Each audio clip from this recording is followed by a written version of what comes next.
বাদশা ডাক দিয়ে বলে, জগতের মানুষ, আমি কাজ করতে করতে হঠাৎ প্রত্যেকদিন আমি নবীজির দুরূদ আদায় করি। একদিন আমি আমার কাঁধের যে সামিয়ানার নিচে বৈশা টেবিলটার উপরে মাথা ফেলায় ঘুমায় গেলাম। এমন টাইমে আমার দরবারে আমার সেনাপতি আইসা ডাক দিয়ে বলতেছে, এ বাদশা, একজন হিন্দু মানুষ আপনার দরবারে আগমন করেছে, যে নাকি হিন্দু থেকে নব মুসলমান হয়েছে। বলে নব মুসলমান? বলে হ্যাঁ। বলে নব মুসলমান কোথায়? তারা ডাক দাও। বলে হুজুর এমনি এমনি আসে নাই, সে তো এখানে আসার কারণ সে আইসা বলতেছে সে নাকি আপনার কাছে কোনো কিছু পাওনা আছে। এই বাদশা ডাক দিয়ে বলে, না, আমি ঘুমানোর আগে আমার যত পাওনাদার আছে তাদের পাওনা মিটিয়ে তারপর আমি ঘুমাই। তো আমার কাছে কেন সে ব্যক্তি পাওনা থাকবে? তারা আমার কাছে ডাকো। সে তার সামনে ডাক দিয়ে আনলেন। সামনে আসার সাথে সাথে ওই ব্যক্তি ডাক দিয়ে বলতেছে, হুজুর, এ বাচ্চা, আমি আপনার সামনে আসার কারণ হইল আমি আপনার কাছে কিছু দেন মোহরানা পাবো। বলে মোহরানা পাইবা? মোহরানা গুলা কি তুমি এখন নিবা? বলে হ্যাঁ। বাচ্চা বলে, একটা সুলটা নাও, আমার কাছে এই ব্যক্তি মোহরানা পাবে না, তার আমি চিনি না, তার পরিচয় জানি না, আমি কেমনে তারে মোহরানা দিব? বলে মোহরানা যেহেতু দিতে পারবা না বাচ্চা, কারণটা একটু আমার কাছে যাই না, নাও কেমনে মোহরানা পাবো? বলে কারণটা তুমি বলো। বলে আমার ব্যবসা ছিল স্বর্ণের ব্যবসা। বলেন না বাবা, ব্যবসাটা কিসের ব্যবসা? আমার ব্যবসা ছিল স্বর্ণের ব্যবসা। ব্যবসা করতে করতে আমার অনেক ঋণ হয়ে গেছে। আমি যখন ঋণের জ্বালা সহ্য করতে পারি না, এবার আমি আমার একটা ঘরের পার্শ্ববর্তী জায়গায় পেছনে গাছের সাথে দড়ি টানাইয়া আমি গেলাম মানুষের ঋণের জ্বালা সহ্য না করতে পারে ফাঁসি দেওয়ার জন্য। এমন টাইমে ইসলাম ধর্মের একজন ফকির, ইসলাম ধর্মের একজন মুস্তাহিদ, ইসলাম ধর্মের একজন মাফাতি, ইসলাম ধর্মের একজন শায়েখ আমার সামনে আগমন করলো। তিনি আমার সামনে আইসা দেখতেছে আমি ফাঁসি দেওয়ার জন্য ফাঁসির দড়ি লাগাইতেছি।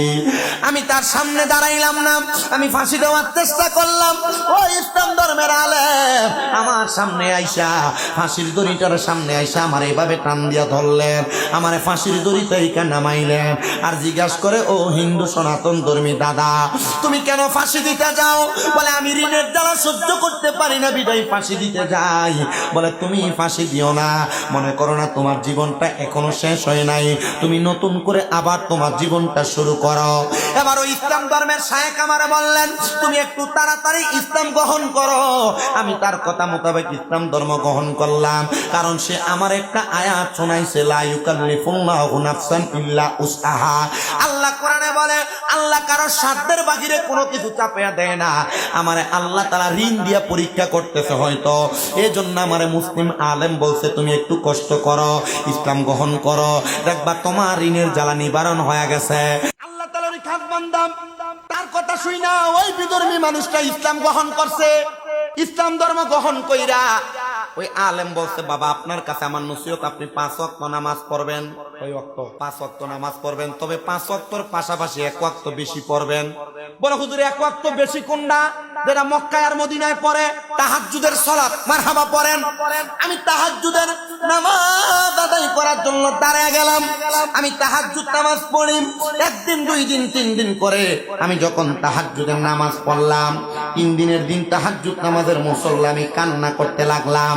আমি কান্না করতে করতে তাহাজ্জুদের মুসল্লায় ঘুমিয়ে গেলাম। কিন্তু ওই ঘুমের ঘরে আমি দেখলাম সাদা রঙের পোশাক পরা একজন নমনীয় ব্যক্তি আমার ঘরে হাজির হয়ে গেছে। আমি ওনার দিকে তাকাইলাম আর বললাম, কে গো আপনি? আপনার পরিচয় কি? আপনার মতো সুন্দর চেহারাওয়ালা মহামানব তো আমি আমার জীবনে দেখি নাই। বলে আমি দুনিয়ার কোন সাধারণ মানুষ না রে, আমি হইলাম রাহমাতুল লিল আলামিন, যেই নবীর কালেমা পড়ে তুমি ইসলাম ধর্ম গ্রহণ করেছো। ইয়া রাসূলুল্লাহ, নবী আপনি যেহেতু আমার দিদারে আসছেন, আপনি তো জানেন আমি কেন ইসলাম গ্রহণ করেছি। আমি মৃত্যুর উপর থেকে ফিরা চলে আসলাম। আমি ফিরা চলে আইসাম, আমি সুন্দর করে আল্লাহর ইবাদত করতে হুজুর ঋণের জ্বালা সহ্য করতে পারি না। হুজুর আমার ঋণগুলা কি আপনি একটু কষ্ট করে আমার ঋণগুলা পরিশোধ করাইয়া দিবেন? বলে আমি কেমনে তোমার ঋণ পরিশোধ করাবো? তবে তোমার এলাকার বাদশার কাছে যাইয়া আমার খবরটা বলবা আমার নবীজি আর তোমার নবীজি বলছে তুমি কি তোমার কর্মব্যস্ততায় নবীজির উপর একবারও দুরূদ পড়তে ভুইলা গেছো। আমি আইসা এবার বাদশার কাছে বললাম, এ বাদশা, আমার নবী বলছে আমার গোলামরে যা বলবা সে কি কর্মব্যস্ততায়, তার কর্মব্যস্ততায় আমি নবীর উপর দুরূদ পড়া ভুলে গেছে। এবার বাদশা এই কথাটা শুই না তার রাজপ্রাসাদের সিংহাসনের রাজপ্রাসাদের রাজভান্ডার থেকে একটা স্বর্ণমণি মুক্তার ভান্ডারের একটা প্যাকেট তার হাতে, পুটলি তার হাতে দিছে। বলে নবী কি বলছে আরেকবার বলো। বলে নবী বলছে আমার ওই গোলাম তোমার এলাকার বাদশারে বলবা সে কি আমার উপরে দুরূদ পড়া ভুলে গেছে। বলে এই কথা বলার পরে দুইটা পুটলি দান করলো। এমন ভাবে 10 বার বলছে, 10 বার তারা 10টা দেরহামের পুটলা দিয়া দিছে, স্বর্ণমণি মুক্তার পুটলি তার হাতে দিয়া দিছে। জিজ্ঞাসা করে হুজুর, ও হুজুর, আমি যদি আপনার 100 বার এই কথা বলি আপনি কি আমাকে 100টা সম্পদের পুটলি দিবেন? বলে 100 বার না, তুমি যদি বলো এই কথাটা আরেকবার বলার জন্য আমার পুরা রাজপ্রাসাদ তোমারে দিয়ে দেওয়ার জন্য আমি আমার পুরা রাজপ্রাসাদ আমি তোমারে দিয়ে দিব।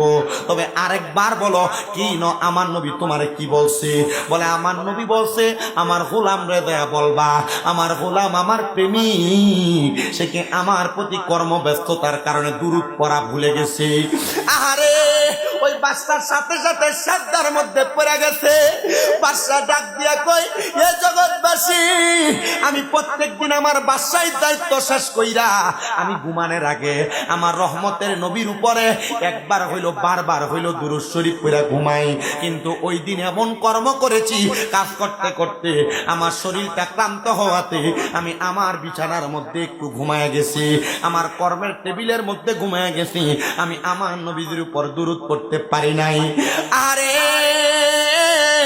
ও নবীর আশিক, তুমি নবীদের উপর দুরূদ আদায় করার কারণে আর একদিন না পড়ার কারণে আমার আল্লাহ তাআলা যদি আল্লাহ তাআলার প্যারা হাবিব যদি তোমারে দুরূদ পড়ার খবর পাঠায়, তার মানে বোঝা যায় শাহজাদাপুরের মানুষ যদি আমার নবীর উপরে প্রত্যেকদিন দুরূদ আদায় করে, নবীর কথা মোতাবেক আমল আখলাক করে, আমার নবী ওই উম্মতের খবর জানে, আমার নবী ওই উম্মতের আমলের খবর জানে। আমি আপনাদের কাছে করজোরে আবদার জানাই রে বাবা, আপনারা দুনিয়াতে যা করেন আর না করেন এমন ভাবে আল্লাহ নবীর পথে মতে আপনার ঈমান আমলটারে পরিপূর্ণ রাখবেন। যেমন ভাবে রাখলে আপনি যদি মারা যান আপনার মরার পরে আপনার নূরানি চেহারা করে দিবে আমার রসুলে মুস্তাফা, আপনার কবরে আসবে আমার রসুলে মুস্তাফা সাল্লাল্লাহু আলাইহি ওয়াসাল্লাম নবী। ওই বাদশা বলে আমি তারপর থেকে আমার মরণের আগ পর্যন্ত আমি ওয়াদা করলাম কোনদিন আমার নবীর উপর দুরূদ আদায় না করে, কোনদিন আমি তাহাজ্জুদের নামাজ না পড়ে ঘুমাইব না। আমি আপনাদের সবার কাছে বলি বাবারা, আমার নবীজি এমন ক্ষমতার অধিকারী, বিশ্বাস আর ঈমান আমাদের আছে না নাই? মুহাব্বতের আওয়াজে বলেন এই বিশ্বাস আর ঈমান আকীদা আমরা আছে না নাই? বলে হুজুর আর কেমন ঈমান আকীদা লাগবে? আমার নবীর আরেকটা ছোট্ট ঘটনা আপনাদেরকে শোনায় দিলে আপনারা বুঝতে পারবেন। আল্লাহর হাবিব মুহাম্মদুর রাসূলুল্লাহ সাল্লাল্লাহু আলাইহি ওয়াসাল্লাম মদিনার কামলিওয়ালা দয়াল নবী রাহমাতুল লিল আলামিন নবী বলেন, দুনিয়ার জমিনের মধ্যে আমার কোন সাতটা পাক্কা আশিক উম্মত যদি মুহাব্বতে আমি নবীর স্মরণ করে, আমি নবী তার নাম জানি, তার বাবার নাম জানি, সে কোন জায়গায় বসে আমি নবীর স্মরণ করে আমি নবী সেইটা জানি। তো নবীজির আশিক যিনি বসবাস করতেন দেওবন্দ এলাকার পাশাপাশি এলাকায়, তিনি বলেন দেওবন্দ এলাকায় বসবাস করতে করতে করতে করতে আমি যখন বসবাস করলাম, একদিন আমার একটা সন্তান, যেই সন্তান আমার মতো হয় নাই, সে খারাপ হয়েছিল, বাজে হয়েছিল, মানুষের সম্পদ নষ্ট করত। এই সম্পদ নষ্ট করার কারণে এলাকার যিনারা প্রশাসনিক দায়িত্ব গ্রহণ করে তারা তাদের আদালতে, তাদের কারখানার, তাদের আদালত, তাদের জেলখানার মধ্যে আমার সন্তানকে তারা নির্দোষভাবে আমার সন্তানকে আটক করেছে।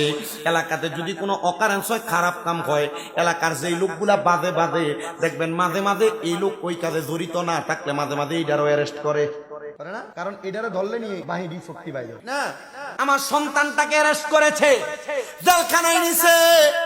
আমি আল্লাহর দরবারে কাঁদতে লাগলাম, সন্তানের সুখে আমার খানা বন্ধ হয়ে গেছে, আমি 3-4 দিন কোনো খাবার খাই না। এলাকার মানুষ আমার সম্পদ মাল সামান সব তারা দখল করে নিয়ে গেছে। এবার আমার মনের মধ্যে কষ্ট লাগলো, আমি কি খাবো এটার কোনো গ্যারান্টি নাই। আমি কান্না কান্না করতে লাগলাম। আমার কাছে একটা বিশ্বাস ছিল, যদি আমার কাছে কোনো টাকা নাই পয়সা নাই, আমি রহমতের নবীর উপর প্রাণ ভরে দুরূদ আদায় করলে আশিকদের অন্তরের রুহের খোরাক হলো আমার নবীজির দুরূদে মুবারাকা। আমি আমার নবীর উপর দুরূদ পড়তে লাগলাম। আমার পেটে বড় ক্ষুধাম, আমার ক্ষুধা নিয়ে আমি দুরূদ পড়তে পড়তে ঘুমিয়ে গেলাম। আমি ঘুমানোর পরবর্তী সময় আমি লক্ষ্য করে দেখলাম আমার সামনে সুন্দর নুরানি পোশাক পরা 5টা ব্যক্তি হাজির হয়ে গেছে।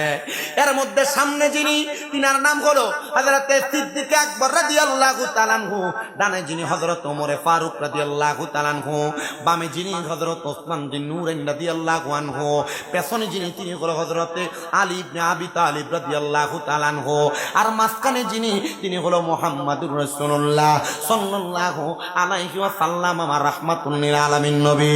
সামনের জন আমার আয়েশা বলে, পাগলা তোমাকে আমার রহমতের নবী দেখতে আসছে।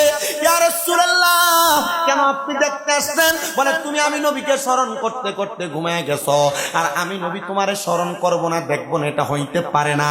এ পাগলা পেটের মধ্যে বড় ক্ষুধা, আমি নবীরে ডাকতেছ।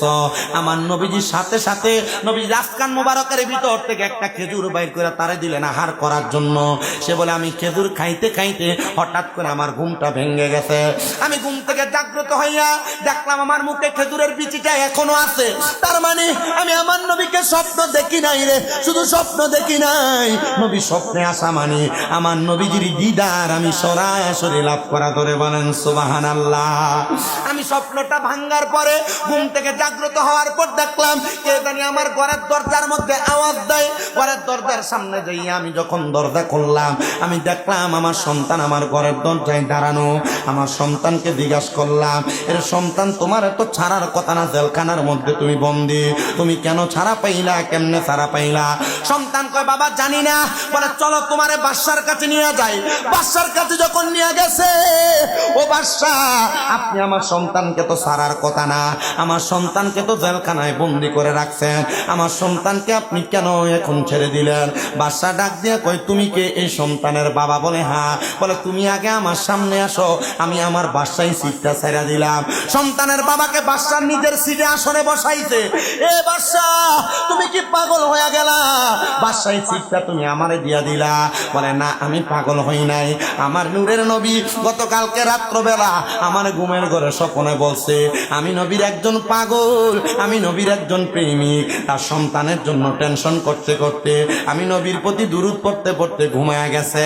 আর তুমি বুঝি সেই পাগল, তুমি বুঝি সেই নবীর আশিক, আর তোমার সন্তান এইটা।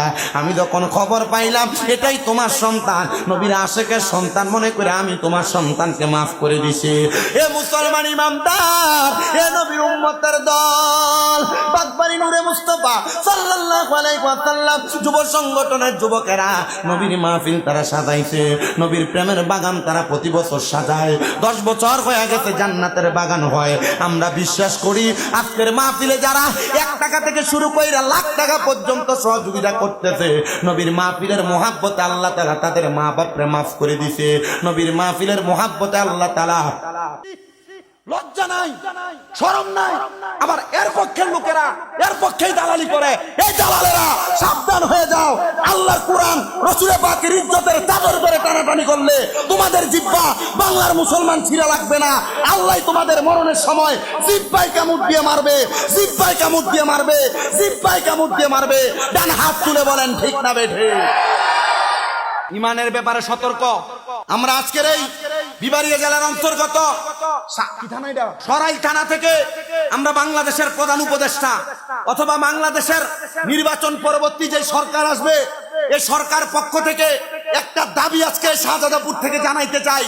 এ বাংলাদেশের সরকার পক্ষ, বাংলাদেশে ইসলাম ধর্ম সহ বাংলাদেশকে টিকিয়ে রাখার জন্য যিনারা তাদের গায়ের ঘামকে, তাদের শরীরকে বিনষ্ট করেছেন, ওনারা আউলিয়া কেরাম, ওনারা সুফিবাদী, এই সুফিবাদীদের মাজারকে যারা 5 আগস্টের পরে ভাঙছে, আপনারা যদি সুন্নিদেরকে ওয়াদা দেন এই মাজার ভাঙনেওয়ালাদেরকে শাস্তি দিবেন, আমরা সুন্নিরা আপনাদের সাথে আছি।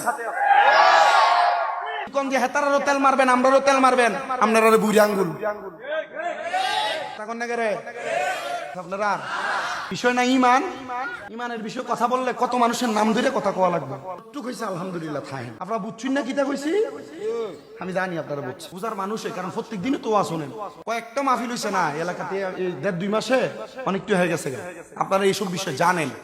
তো যেই কথা বলতেছিলাম, আমানতু বিল্লাহ, কার প্রতি? আল্লাহর প্রতি ঈমান। আল্লাহ ছাড়া কাউকে সেজদা দেওয়া যাবে না। ওয়া মালাইকাতিহি, ফেরেশতাদের প্রতি ঈমান। কোন ফেরেশতা?